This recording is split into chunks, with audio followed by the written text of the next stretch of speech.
If it's not hurting you, but they're enjoying it and they're reading, that is okay. It doesn't matter that I absolutely hated Iron Flame, but Jenny over in Bournemouth loved Iron Flame. That's a good thing, and that's good for her. So if we're actually encouraging people to read, and they wouldn't normally read, or they'd feel embarrassed about their reading, I don't see how that is a bad thing. I really, really do not. I do feel like there are groups of people that potentially are being a little bit pretentious about the fact that BookTok is, you know, becoming a place where people talk openly about dark romance and smut. Those books have like always existed. They've always been there.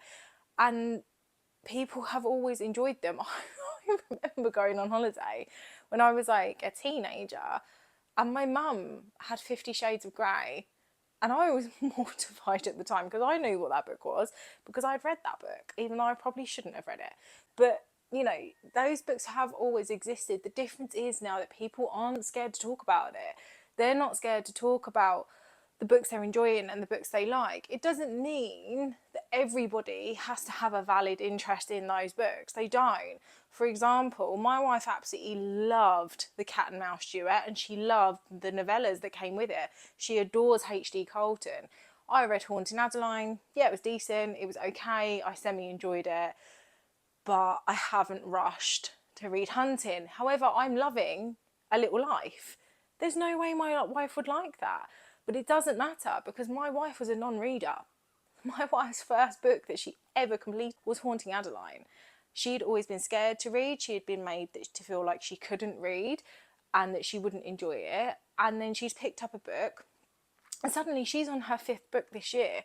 And that's never happened. So actually, it's encouraged somebody that normally would see reading as almost like a negative thing to pick up a book and read. And that's nothing but a healthy thing. And it's BookTok that's doing that. I feel like another thing that it's doing is it's actually encouraging a younger generation and younger viewers to step away from their phones and to read. A lot of the BookTokers that I come across are in their 20s. They're very young. And yes, they might love fantasy, and yes, they might love romance. And no, I may not like those things, but that's just an age gap difference. And actually, they are encouraging people like my children, my daughters, my son, to go and read and to expand their knowledge. And we all know that a reading brain is a brain that is constantly expanding. We're constantly taking in information. And that is just a beautiful thing. I cannot sit here and say, honestly, that I think TikTok has ruined reading or BookTok has ruined reading. I don't think it has. What I think it's done is I think it's opened up avenues for people that may not necessarily have read before to pick up a book and read. I think it's opened up genres to become more acceptable, whether you agree with them or not. People are enjoying them, and that's okay, because that's down to them. Not everybody's going to want to read fairies and dragons and enemies to lovers or thrillers. Like, some people do want to read some dark shit and they enjoy that, and that's okay. I also think, and this is the brutal honest truth, I've only been doing BookTok for the last 4 or 5 months. I am earning money on BookTok.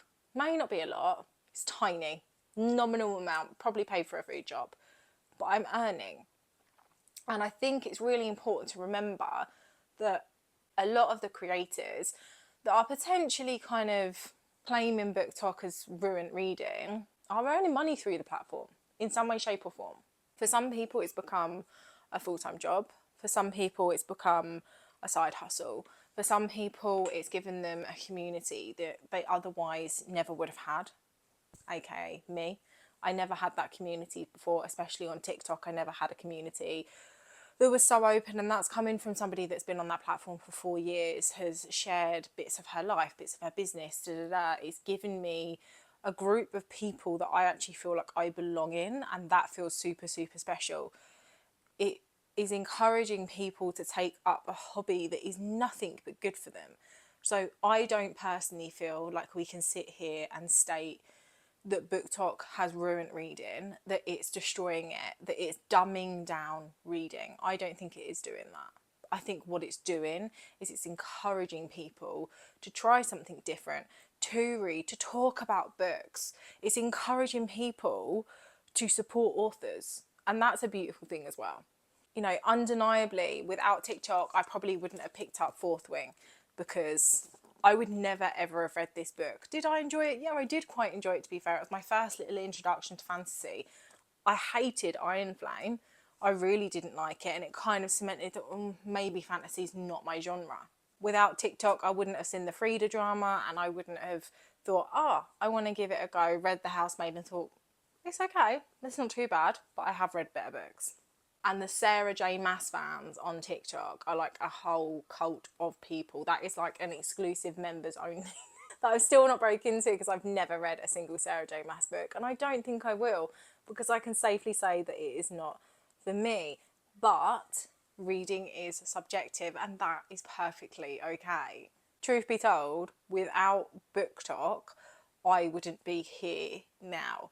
I have gone from being a content creator that really shunned the title of influencer, didn't want anything to do with it, didn't want to be known as one, wasn't interested in beauty, wasn't really interested in pushing fashion brands other than my own clothing brand, really just wanted to focus on my work and my businesses, and I still want to do that. But rather than be ashamed or feeling like I can't attach myself to the term influencer, I kind of started to welcome book influencer, because I'm like, I feel like I'm influencing something positive, something that I'm genuinely passionate about, something that I genuinely love. And over the course of 4 months, I've encouraged hundreds of people to read that wouldn't have read before, or I've encouraged people to read different genres or different books, or discover authors that they may not otherwise have thought to pick up. So BookTok is actually a really, really, really beautiful, beautiful place. And I think sometimes with reading, the judgment just needs to be left at the door. I don't like Colleen Hoover. I can't stand her. I think she's problematic. I think her writing is absolutely crap. I wouldn't pick up her books. However, if you enjoy Colleen Hoover, I love that for you. I want you to enjoy them. I want you to get something out of them, because no two people will read a book the same. So there shouldn't be any judgment across the board. I think no matter what platform you are on, if you are encouraging people to pick up a book, to get off their phone, to read, to immerse themselves in a different world, it is a healthy, positive fucking thing. And I don't think any of us can knock BookTok, personally. There we go. That's my take. That's my view on it. I've seen some views that maybe won't agree with this, but that's my personal opinion. And it's exactly the same as when you read a book and you review it. Somebody might review it 5 stars, somebody might review it as 2. It's a personal opinion. And pretentiousness with reading and judgment with reading just needs to stop.